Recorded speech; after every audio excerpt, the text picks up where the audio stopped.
Hello नमस्कार good morning. इस video में बताने वाले हैं आपको जीव विज्ञान का पार्ट 2। ठीक है ना। इससे पहले पार्ट 1 पहले ही अपलोड कर दिया गया है जिसमें 100 प्रश्न लिया गया है। यानी प्रत्येक पार्ट में आपको 100 प्रश्न रहेगा। ठीक है। और टोटल कितने पार्ट हैं? 15 टोटल पार्ट हैं। यानी बायोलॉजी के आपको टोटल 1500 प्रश्नों को कवर किया जाएगा। ठीक है। बायोलॉजी का 1500, फिजिक्स का 1500 और केमिस्ट्री का 1500, यानी टोटल 4500 साइंस का कवर करा दिया जाएगा आप सबको। ठीक है ना। तो वीडियो थोड़ा सा भी आपको अच्छा लगे ना तो आप वीडियो को लाइक ज़रूर कर दें और चैनल को सब्सक्राइब ज़रूर कर दें। एक बात और, अगर आपको पीडीएफ चाहिए तो इस नंबर पे व्हाट्सअप करके सिर्फ लिखना है पीडीएफ, जिससे क्या होगा कि आपको ज़्यादा टाइम नहीं लगेगा। सिर्फ 5 मिनट में आप 100 प्रश्न याद कर सकते हैं खुद क्यूज करके। तो पीडीएफ लेना ना भूलें, फ्री में मिल रहा है। नंबर पे सिर्फ व्हाट्सअप करें बस। चलिए वीडियो को शुरू करते हैं। पहला प्रश्न देखिए क्या है। श्वसन मूल मिलती है किस में मिलती है? जूसियों में, मक्का में या पान में, या इनमें से कोई नहीं? तो इसका राइट आंसर क्या होगा बताइए। इसका राइट आंसर हो जाएगा ऑप्शन ए, जूसिया में मिलता है श्वसन मूल। अगला प्रश्न 2 नंबर, निम्नलिखित में कौन सा एक जड़ नहीं है? यानी कि जड़ का उदाहरण कौन सा नहीं है? तो इसका राइट आंसर हो जाएगा ऑप्शन सी, आलू। आलू जड़ का उदाहरण नहीं है, यह तना का उदाहरण है। ठीक है ना। जड़ का कौन है? शकरकंद, मूली और गाजर। याद रखिएगा। अगला प्रश्न 2 नंबर, सॉरी 103 नंबर, अब स्तंभ मूल पाई जाती है किसमें? किसमें पाई जाती है? तो गन्ने में पाए जाते हैं अवस्तंभ मूल। अगला प्रश्न 4 नंबर यानी 104 नंबर, जड़ें विकसित होती है किससे? तने से, पत्ती से, प्रांकुर से या मूलांकुर से? किससे होती है? तो इसका राइट आंसर हो जाएगा ऑप्शन डी, मूलांकुर से जड़ें विकसित होती है। अगला प्रश्न, गाजर क्या है? गाजर क्या है? तो अभी बताए हैं कि ये जड़ है। गाजर क्या है? जड़। ऑप्शन सी राइट आंसर हो जाएगा। मूली भी जड़ है। ठीक है। बरगद के पेड़ से तने जो लटके हुए होते हैं, आप देखे होंगे बरगद के जो पेड़ होते हैं उसमें तने लटके होते हैं, उसका नाम क्या है? उसका नाम क्या है वो आपसे पूछा जा रहा है। तो बताइए। इसका राइट आंसर हो जाएगा स्तंभ मूल कहते हैं। जो बरगद के पेड़ के जो तने लटके होते हैं उसे स्तंभ मूल कहते हैं। अगला प्रश्न 107 नंबर, देखिए, पेड़ में हमेशा क्या रहता है? पेड़ में हमेशा वो रहेगा पत्ती, जड़, कलिका या टहनियाँ। तो आप जानते हैं कि पेड़ में हमेशा जड़ रहेगी। अगर जड़ नहीं रहेगी तो पेड़ नहीं रहेगा। तो इसका राइट आंसर क्या हो जाएगा? ऑप्शन बी, जड़ है। अगला प्रश्न, आलू का खाए जाने वाला जो भाग होता है उसे क्या कहते हैं? तो ये तना खाया जाता है, आलू का तना। ठीक है ना। ऑप्शन सी राइट आंसर हो जाएगा। अगला प्रश्न, नागफनी में प्रकाश संश्लेषी कार्य होता है किसके द्वारा होता है? नागफनी के जो पेड़ होते हैं उसमें। तो जो नागफनी के जो पेड़ होते हैं ना वो होते हैं पर्णकाय स्तंभ के द्वारा, उसमें प्रकाश संश्लेषी का कार्य करता है। ठीक है। अगला प्रश्न, निम्नलिखित में कौन एक तना है? तना कौन है? तो आप जानते हैं कि गाजर जड़ है, मूली जड़ है और सभी नहीं है, ये तना है कौन? आलू। ठीक है ना। आलू इसका राइट आंसर हो जाएगा। 110 का सी नंबर, आलू। ये सब ध्यान दीजिएगा, ये सब एग्जाम में पूछे जाते हैं। आलू भूमिगत रूपांतरित तना होता है जिसे कहा जाता है, आलू को क्या कहा जाता है? तो इसका राइट आंसर हो जाएगा कंद कहा जाता है। क्या कहा जाता है? कंद। अगला प्रश्न, हल्दी के पौधे को हल्दी के जो पौधे होते हैं उसके खाए जाने वाले भाग का क्या नाम होता है? हल्दी का जो पौधा होता है उसे क्या खाते हैं? तो इसका राइट आंसर हो जाएगा प्रकंद। प्रकंद खाते हैं हल्दी का। अदरक क्या है? अदरक क्या है? तो इसका राइट आंसर हो जाएगा राइजोम है। ऑप्शन ए, राइजोम। अदरक क्या है? Rhizome. Option A right answer हो जाएगा। प्याज किसका परिवर्तित रूप है? प्याज किसका परिवर्तित रूप है? इसका राइट आंसर हो जाएगा ऑप्शन सी, तना का परिवर्तित रूप है। ऑप्शन सी, तना। और वे पौधे जिनमें कभी पुष्प नहीं बनते हैं, कभी पुष्प नहीं, कभी फूल नहीं बनते हैं, क्या कहलाते हैं? तो जिसमें कभी पुष्प नहीं बनते हैं उन्हें कहते हैं क्रिप्टोगेम्स। क्रिप्टोगेम्स कहते हैं जिसमें कभी पुष्प नहीं बनते हैं। अगला प्रश्न देखिए, संसार का सबसे बड़ा फूल किसके द्वारा उत्पन्न होता है? सबसे पहले तो आपको पता होना चाहिए कि संसार का सबसे बड़ा फूल कौन है? रेफलेशिया। और किसके द्वारा होते हैं? रेफलेशिया के द्वारा होते हैं, ठीक है ना। और आपको पता है कि रेफलेशिया तो सबसे बड़े हैं, तो सबसे छोटे कौन है? बुल्फिया, ठीक है ना। बुल्फिया सबसे छोटे हैं और रेफलेशिया सबसे बड़े हैं, ठीक है। अगला प्रश्न, संसार का सबसे छोटा फूल कौन है? ये प्रश्न आ गया, ऑप्शन ए अभी बता दिया आपको। अगला प्रश्न है, जीवन चक्र की दृष्टि से पौधे का सबसे महत्वपूर्ण अंग कौन सा होता है? तो सबसे महत्वपूर्ण अंग होता है ऑप्शन सी, पुष्प, ठीक है। अगला प्रश्न, कौन एक जीवित जीवाश्म कहलाता है? जीवित जीवाश्म किसे कहते हैं? तो इसका राइट आंसर हो जाएगा ऑप्शन ए, जिंकगो। जिंकगो कहते हैं जीवित जीवाश्म। दम्मा और खांसी जो रोग होते हैं उसके जो औषधि होते हैं, दवा, इफेड्रीन जो होते हैं, इफेड्रीन, ये देख रहे हैं इफेड्रीन, ये किससे प्राप्त किया जाता है? इफेड्रीन। और इफेड्रीन क्या है? दम्मा और खांसी का बीमारी है, सॉरी दवा है। तो इफेड्रीन किससे प्राप्त किए जाते हैं? तो इसका राइट आंसर हो जाएगा इफेड्रा से। इफेड्रीन इफेड्रा से प्राप्त किए जाते हैं। अगला प्रश्न, संसार का सबसे बड़ा फूल कौन है? तो अभी बता दें, रेफलेशिया और छोटा बुल्फिया है। सामान्यतः अंकुरण के लिए किसकी आवश्यकता नहीं होती है? तो सामान्य अंकुरण के लिए किसकी आवश्यकता नहीं होती है? तो इसका राइट आंसर हो जाएगा, इसका राइट आंसर क्या हो जाएगा?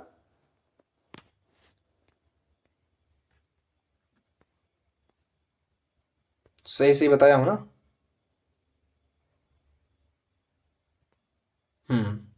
सॉरी, थोड़ा सा हमें तो डाउट था कि कहीं गलती कहीं ने बता दिया। तो चलिए देखिए इसका क्या राइट आंसर हो जाएगा? प्रकाश। सामान्यतः अंकुरण के लिए किसकी आवश्यकता नहीं होती है? प्रकाश की, ठीक है ना। देख रहे थे बस कि किसी का गलती तो बता दिया ना। अगला प्रश्न, किस पौधे में बीज होता है लेकिन फल नहीं होता? बीज होता है लेकिन फल नहीं होता है। तो इसका राइट आंसर हो जाएगा ऑप्शन बी, साइकस में बीज होता है लेकिन फल नहीं होता है। किस पौधे का फल भूमि के नीचे पाया जाता है? तो किसका? गाजर, आलू, मूंगफली, सभी, ठीक है ना। राइट आंसर डी हो जाएगा। अगला प्रश्न, नारियल का खाने योग्य भाग कौन सा होता है? तो नारियल के जो खाने योग्य भाग होते हैं वो भ्रूणपोष होते हैं। ऑप्शन ए राइट आंसर हो जाएगा। सुगंधित पुष्पों में परागन किसके द्वारा होता है? जो सुगंधित पुष्प होते हैं, फूल होते हैं, उसमें जो परागन की क्रिया है वो किसके द्वारा होते हैं? तो परागन की क्रिया के किसके द्वारा होते हैं? ऑप्शन ए, कीट के द्वारा होते हैं, ठीक है। ऑप्शन ए, कीट। अगला प्रश्न है, अनिषेक जनन प्रायः किसमें दिखाई देता है? अनिषेक जनन किसमें दिखाई देता है? तो इसका राइट आंसर हो जाएगा अंगूर में अनिषेक जनन दिखाई देते हैं। Option B. तना काट आमतौर पर किसके प्रवर्धन के लिए प्रयोग किया जाता है? किसके प्रवर्धन के लिए प्रयोग किया जाता है? तो इसका राइट आंसर हो जाएगा गन्ना के लिए। आप जानते हैं कि ये जो गन्ने होते हैं इसको काट काट कर लगाया जाता है, ठीक है ना, जिसके द्वारा ये ज्यादा मात्रा में फैल जाते हैं। निम्नलिखित में से किस एक की खेती पौधे का प्रतिरोपण करके किया जाता है? यानी एक जगह से उखाड़ कर दूसरे जगह लगाया जाता है। ऐसा प्याज और धान में किया जाता है, आपको पता होगा। ऑप्शन सी राइट आंसर हो जाएगा। एक सत्य फल परिवर्धित होता है किससे? सत्य फल किससे परिवर्तित होता है? तो सत्य फल जो होते हैं वो अंडाशय से निकलते हैं, और असत्य फल किससे निकलते हैं आपको बताना कमेंट करके। अगला प्रश्न बताइए, निम्नलिखित में से कौन सा एक कूट फल होते हैं? कूट फल कौन होते हैं इसमें आपको बताना है। तो इसका राइट आंसर हो जाएगा सेब। सेब एक कूट फल है। सर्वाधिक महत्वपूर्ण भोजन किससे उत्पन्न होते हैं? तने से, पत्तियों से, फलों से या जड़ों से? इसका राइट आंसर हो जाएगा ऑप्शन सी, फलों से। ठीक है, फलों से। अगला प्रश्न, चावल का दाना क्या है? एक बीजी, द्विबीजी या फल, ये क्या है? तो जो चावल के दाने हैं ना वो एक बीजीय फल है। क्या है? एक बीजीय फल। नाशपाती का कौन सा भाग खाया जाता है? नाशपाती का कौन सा भाग खाया जाता है? तो आप सब नाशपाती खाए होंगे, तो क्या खाए हैं? तो गूदेदार पुष्पांशन खाते हैं उसका। बीज किससे विकसित होता है? अंडाशय से, बीजांड से, पराग कोशों से, और इनमें से कोई नहीं। क्या राइट आंसर होगा इसका? तो बी हो जाएगा इसका राइट आंसर। बीज किससे विकसित होते हैं? बीजांड से। और असत्य फल बीजांड से निकलते हैं, असत्य फल अंडाशय से निकलते हैं। ठीक है, अगला प्रश्न, निम्नलिखित में से किसे वर्गीकी का जनक कहा जाता है? वर्गीकरण का जनक किसे कहते हैं ये आपसे पूछा गया है। लिनियस को कहते हैं। और द्विनाम पद्धति भी किसने दिए थे? लिनियस ने दिए थे। अगला प्रश्न, वर्गीकरण की आधारीय इकाई क्या है? तो वर्गीकरण का जो आधारीय इकाई है वो स्पीसीज है। Species, option B right answer हो जाएगा। अगला प्रश्न, आलू किस कुल से संबंधित है? आलू किस कुल से संबंधित है? तो इसका राइट आंसर हो जाएगा ऑप्शन सी, सोलेनेसी। सोलेनेसी से संबंधित है आलू। कपास किस युग से संबंधित इकाई है? कपास किस युग से संबंधित कुल से संबंधित कुल से संबंधित इकाई है? तो इसका राइट आंसर हो जाएगा मालवेसी से संबंधित है। मालवेसी कपास। बैगन का संबंध किस कुल से है? बैगन का संबंध किस कुल से है? तो सोलेनेसी से है। Solanaceae, option A right answer हो जाएगा। आम का वानस्पतिक नाम क्या होता है? वैज्ञानिक नाम क्या होता है? मेंजीफेरा इंडिका होता है आम का वैज्ञानिक नाम। ठीक है, दलहन पौधे से संबंधित है कौन? दलहनी पौधे से कौन संबंधित है? तो इसका राइट आंसर हो जाएगा ऑप्शन सी, लेग्यूमिनोसी। लेग्यूमिनोसी। ठीक है, ऑप्शन सी। अगला प्रश्न, चाय के पौधे का वानस्पतिक नाम क्या होता है? चाय के पौधे का वानस्पतिक नाम क्या होता है? तो इसका ऑप्शन बी राइट आंसर हो जाएगा, थिया साइनोसिस। थिया साइनेंसिस। ठीक है, थिया साइनेंसिस चाय का वैज्ञानिक नाम होता है। मटर क्या है? मटर एक साग है। ठीक है, साग, ऑप्शन बी राइट आंसर हो जाएगा। लौंग होता है क्या? तो जो लौंग खाते हैं वो पुष्प कलिका होते हैं। ठीक है ना, सूखा हुआ। तो शुष्क पुष्प कलिका, ऑप्शन ए राइट आंसर हो जाएगा लौंग। फूलगोभी के पौधे का कौन सा भाग खाया जाता है? जो फूलगोभी होते हैं ना उसका कौन सा भाग को खाया जाता है? पुष्पक्रम। इसके पुष्पक्रम को खाया जाता है। ऑप्शन ए राइट आंसर हो जाएगा। अगला प्रश्न, पौधे के किस भाग से कॉफी प्राप्त किया जाता है? तो कॉफी प्राप्त होता है बीज से। ठीक है ना, कॉफी किससे प्राप्त होता है? बीज से। लेकिन चाय की बात करें तो वो पत्ती से प्राप्त होता है। तो याद रखेंगे, चाय जो प्राप्त होते हैं पत्तियों से, और कॉफी जो प्राप्त होते हैं बीज से प्राप्त होते हैं। ठीक है, अगला प्रश्न, निम्न में से कौन सा एक मानव निर्मित धान्य है? किसे आदमियों ने बनाए हैं? ठीक है, मानव निर्मित है। तो इसका राइट आंसर हो जाएगा ऑप्शन बी, ट्रिटिकेल। ट्रिटिकेल आदमी द्वारा बनाया गया है। विटामिन सी का सबसे अच्छा स्रोत क्या है? तो आंवला है। क्या है? आंवला। अगला प्रश्न, तंबाकू के जो पत्ती होते हैं उसमें क्या पाया जाता है? जो तंबाकू के पत्ती होते हैं ना उसमें निकोटीन पाया जाता है। निकोटीन, याद रखिएगा। भारत की प्रमुख धान्य फसल क्या है? तो आपको पता है कि सबसे प्रमुख फसल कौन सी है? तो ये चावल है। Option A sorry, option C right answer हो जाएगा, चावल। अगला प्रश्न, दाल जो होते हैं किसका अच्छा स्रोत है? तो इसमें सबसे ज्यादा प्रोटीन पाया जाता है, ऑप्शन ए प्रोटीन। अगला प्रश्न, किस वनस्पति खाद्य में अधिकतम प्रोटीन होता है? सबसे ज्यादा प्रोटीन किस में होता है? तो सबसे ज्यादा प्रोटीन होता है सोयाबीन में। ठीक है, सोयाबीन। अगला प्रश्न, निम्नलिखित में से कौन सी फसल मृदा को नाइट्रोजन से भरपूर कर देती है? तो कौन सी फसल बताइए? इसका राइट आंसर हो जाएगा ऑप्शन सी मटर। और वीडियो थोड़ा सा भी आपको अच्छा लग रहा हो ना तो लाइक जरूर कर दें और थोड़ा सा टाइम निकाल के आप एक अच्छा सा कमेंट जरूर कर दें, ठीक है ना? और चैनल को सब्सक्राइब तो जरूर कर लें। अगला प्रश्न, दालचीनी पेड़ के किस भाग से प्राप्त किया जाता है? दालचीनी तब पेड़ के किस भाग से? ये छाल से प्राप्त किया जाता है दालचीनी। अगला प्रश्न, ताड़पीन का तेल किससे प्राप्त होता है? तो जो ताड़पीन का तेल होते हैं वो चीड़ नामक पौधे से प्राप्त किया जाता है। अगला प्रश्न, लिटमस किससे प्राप्त किए जाते हैं? तो लाइकेन से लिटमस निकाले जाते हैं, लाइकेन राइट आंसर हो जाएगा। पौधे में जल का परिवहन किसके द्वारा होता है? जो पेड़ पौधे होते हैं उसके प्रत्येक हिस्सों में जल किस माध्यम से जाते हैं? तो जल जाते हैं जाइलम से, ठीक है ना? जल किस माध्यम से? जाइलम, जा से जाइलम, जा से जल, ठीक है, ऐसे याद रखेंगे। और फूड, खाना जाते हैं फूड, एफ से फूड, एफ से फ्लोएम, और खाना जाते हैं क्या? फ्लोएम के माध्यम से, जल जाते हैं जाइलम के माध्यम से। अगला प्रश्न है, भूमि में पौधों की जड़ों के लिए उपलब्ध जल होती है, कौन सी जल होती है? जो पौधे होते हैं उसके लिए कौन सी जल होती हैं? तो इसका राइट आंसर हो जाएगा ऑप्शन सी केशिका जल, ठीक है ना? केशिका जल राइट आंसर। पौधे की वृद्धि के लिए कितने आवश्यक तत्वों की जरूरत होती है? पौधे की वृद्धि के लिए तो 16, ऑप्शन डी राइट आंसर हो जाएगा 16। पत्तियों में हरी महीनता किसके कमी से होती है? यानी कि पत्तियों में जो हरी महीनता होती है वो किसकी कमी से होती है?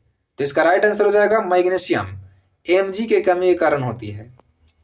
बाष्पो उत्सर्जन होता है किससे? बाष्पो उत्सर्जन किससे होता है बताइए? तो इसका राइट आंसर हो जाएगा सभी वायवीय भागों से बाष्पो उत्सर्जन होता है। बाष्पो उत्सर्जन मापी यंत्र कौन सा है? किस यंत्र से बाष्पो उत्सर्जन को मापा जाता है? तो वो यंत्र है पोटोमीटर, ऑप्शन बी पोटोमीटर। अगला प्रश्न, पौधों में बाष्पो उत्सर्जन की क्रिया किस में होती है? तो जो पौधे होती हैं उसमें इसमें सारा का सारा मतलब पूरा पौधा बोल सकते हैं उसको, सभी से होते हैं, ठीक है ना? पूरा पौधा। इसका राइट आंसर हो जाएगा ऑप्शन डी पूरा पौधा। अगला प्रश्न है, प्रकाश संश्लेषी की क्रिया में निम्नलिखित में से कौन सा आवश्यक है? अगर प्रकाश संश्लेषण की क्रिया होना है तो उसके लिए क्या क्या चाहिए? तो सूर्य का प्रकाश चाहिए, क्लोरोफिल चाहिए, कार्बन डाइऑक्साइड चाहिए, यानी कि सभी चाहिए। ऑप्शन डी राइट आंसर हो जाएगा। प्रकाश संश्लेषण की क्रिया में निम्नलिखित में से क्या बाहर निकलता है? बाहर क्या निकलता है प्रकाश संश्लेषण की क्रिया में? तो ऑक्सीजन बाहर निकलता है, ऑप्शन ए राइट आंसर हो जाएगा। प्रकाश संश्लेषण की क्रिया कब होती है? तो प्रकाश संश्लेषण की जो क्रिया होती है वो सिर्फ और सिर्फ दिन में ही होगी, केवल दिन में, ठीक है ना? जब प्रकाश रहेगी तब, और प्रकाश रातों में रहती नहीं है, दिन में ही रहती है। श्वसन मापन यंत्र क्या कहलाता है? श्वसन मापन जो यंत्र है उसका नाम क्या है? तो रेस्पिरोमीटर, रेस्पिरोमीटर उसका नाम है, रेस्पिरोमीटर। अगला प्रश्न, प्रकाश संश्लेषण में हरे पौधे द्वारा कौन सी गैस छोड़ी जाती है? प्रकाश संश्लेषण में हरे पौधे कौन सी गैस छोड़ती है? इसका राइट आंसर हो जाएगा ऑप्शन बी ऑक्सीजन, O2 छोड़ते हैं, अभी बताए हैं आपको।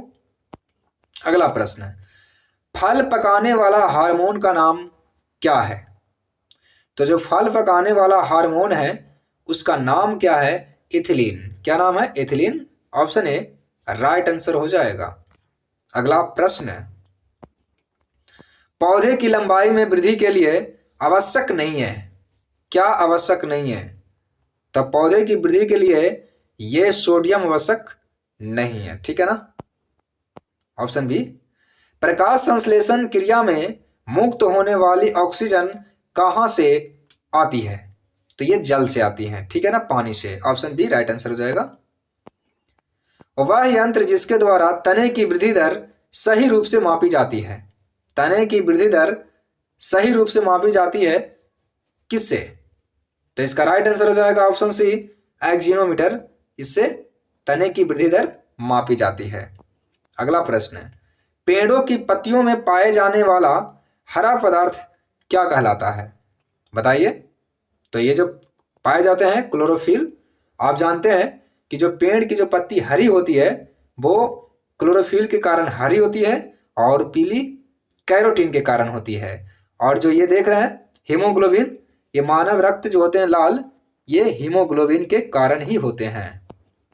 अगला प्रश्न है, पादप रोगों का सबसे उत्तरदायी कारक कौन है? पादप रोगों का सबसे उत्तरदायी कारक कौन है? तो इसका राइट आंसर हो जाएगा ऑप्शन बी फफूंदी, ठीक है, फफूंदी राइट आंसर हो जाएगा। पेड़ एवं पौधे का खाना तैयार करने की प्रक्रिया क्या कहलाती है? पेड़ एवं पौधे खाना बनाती है, उसे क्या कहते हैं? तो इसे कहते हैं फोटोसिंथेसिस, प्रकाश संश्लेषण हिंदी बोले तो। अगला प्रश्न है, निम्नलिखित में से कौन सा पादप हार्मोन बौने पौधे को लंबा कर देता है तथा फूल बनने में भी मदद करता है? यानी छोटा पौधा को लंबा कर देगा और फूल भी बनाएगा। तो वो कौन सा हार्मोन है? पादप हार्मोन जिब्रेलिन हार्मोन। कौन सा? Gibberellin hormone. छुई मुई की जो पत्ती होती है उसमें गति होती है, कैसी? तो इसका राइट आंसर हो जाएगा ऑप्शन बी कंपाणु कुंचन, कंपाणु कुंचन, ठीक है, याद रखिएगा। खैरा रोग किस में होता है? तो खैरा रोग धान में होता है। ऑप्शन ए राइट आंसर हो जाएगा, धान में जिंक की कमी के कारण होता है ये खैरा रोग, ठीक है ना। Option A right answer. Khaira रोग किसके कारण होता है? अभी बताएं, जिंक के कारण, यानी कि जस्ता बोल सकते हैं, जिंक को जस्ता बोलते हैं। इसका राइट आंसर ऑप्शन सी, इसका राइट आंसर क्या हो जाएगा? बी राइट आंसर हो जाएगा ना, जस्ता की कमी के कारण बी, ठीक है। अगला प्रश्न, चाय में जो लाल रस्ट रोग होते हैं चाय में, वो किसके कारण होते हैं? तो इसका राइट आंसर हो जाएगा हरे शैवाल के कारण, ऑप्शन सी। नींबू का कैंकर रोग किसके कारण होता है? नींबू का कैंकर रोग किसके कारण होता है? तो ये जीवाणु के कारण होते हैं, ऑप्शन ए। मीलीबग किस फसल से संबंधित है? मीलीबग किस फसल से संबंधित है? ये सरसों से संबंधित है मीलीबग, ऑप्शन बी राइट आंसर। गेहूं से संबंधित रस्ट रोग पर कार्य करने वाले वैज्ञानिक का नाम क्या है? यानी सबसे पहले तो आपको पता करना है कि गेहूं में होती है रस्ट रोग, और इसको पता करने वाले वैज्ञानिक कौन थे? तो इसका राइट आंसर हो जाएगा केसी मेहता थे, केसी मेहता। अग्नि निर्जा रोग किससे संबंधित है? अग्नि निर्जा रोग किससे संबंधित है? तो इसका राइट आंसर हो जाएगा सेब से। ये अग्नि निर्जा रोग होती है सेब में, ठीक है। अगला प्रश्न है, सिट्रस कैंकर क्या है? सिट्रस कैंकर क्या है बताइए। तो सिट्रस जो कैंकर है एक प्रकार का नींबू का रोग है, ऑप्शन ए राइट आंसर हो जाएगा। आलू में ब्लैक हार्ट जो रोग है किसकी कमी के कारण होता है? ब्लैक हार्ट आलू में होता है, ठीक है, याद रखिएगा। तो किसके कमी के कारण होता है? ऑक्सीजन की कमी के कारण होता है, ऑप्शन ए ऑक्सीजन के कमी के कारण। पादपों में बना खाद्य पदार्थ पौधे के विभिन्न अंगों में किसके द्वारा पहुंचता है?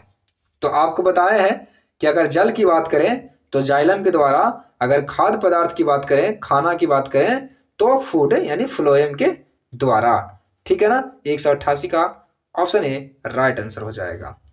अगला प्रश्न है, पादपों में जल तथा खनिज लवणों का संचलन किसके द्वारा होता है? अभी बताएं आपको कि जल किसके माध्यम से जाते हैं, तो जल जाते हैं जाइलम, फूड जाते हैं फ्लोएम। डेसिबल किसे नापने के लिए प्रयोग में लाया जाता है, डेसिबल। डेसिबल से क्या मापा जाता है, तो आपको पता है कि डेसिबल से मापने वाला जो यंत्र है, मतलब वायु में कण, वायु में कितने कण हैं।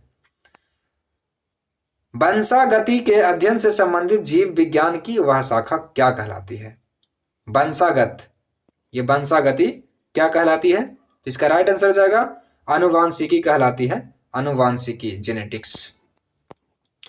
निम्नलिखित में से किसको आनुवांशिकी का पिता कहा जाता है, तो आनुवांशिकी का पिता किन्हें कहा जाता है, तो इसका राइट आंसर हो जाएगा ऑप्शन ए मेंडल को, मेंडल।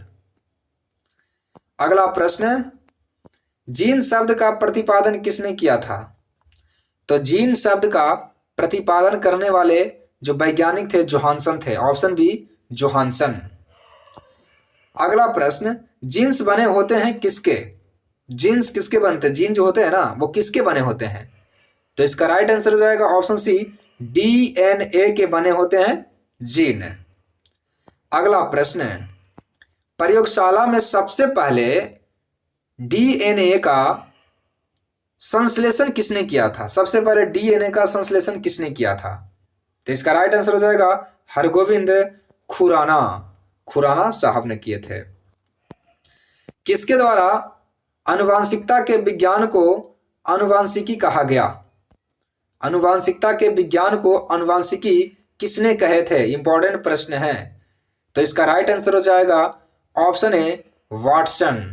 किसने कहे थे, वाटसन ने कहे थे। अगला प्रश्न, आनुवांशिकी उत्परिवर्तन होता है किसमें, तो इसका राइट आंसर हो जाएगा ऑप्शन ए क्रोमोसोम में। किसमें होते हैं, क्रोमोसोम, राइट आंसर हो जाएगा। अगला प्रश्न, सेल नाम किस जीव वैज्ञानिक ने सर्वप्रथम दिया, सेल, ठीक है ना, कोशिका जो होते हैं सेल, उसने सबसे पहले किसने नाम दिया, तो इसका राइट आंसर हो जाएगा रॉबर्ट हुक। और रॉबर्ट जो हुक थे ये मृत कोशिका का खोज किए थे, मरे हुए कोशिका का, ठीक है ना, और लिवन हॉक ये जीवित कोशिका का खोज किए थे, ठीक है। चलिए आगे बढ़ते हैं। अगला प्रश्न 199, कोशिका में प्रोटीन संश्लेषण कहाँ से होता है, तो कोशिका जो होते हैं उसमें प्रोटीन का संश्लेषण का जो काम है वो राइबोसोम करता है, किसमें होता है, राइबोसोम में, ठीक है ना।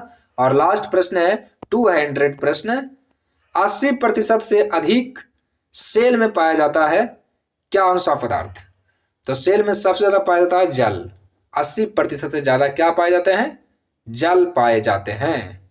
और वीडियो यहीं तक समाप्त हो गया पार्ट 2, अब पार्ट 3 लेकर आएंगे कल, ठीक है ना। तो वीडियो अच्छा लगे ना तो लाइक जरूर कर दीजिए, सब्सक्राइब कर लीजिए और एक प्यारा सा कमेंट जरूर कर दीजिए। वीडियो देखने के लिए आपको बहुत बहुत धन्यवाद।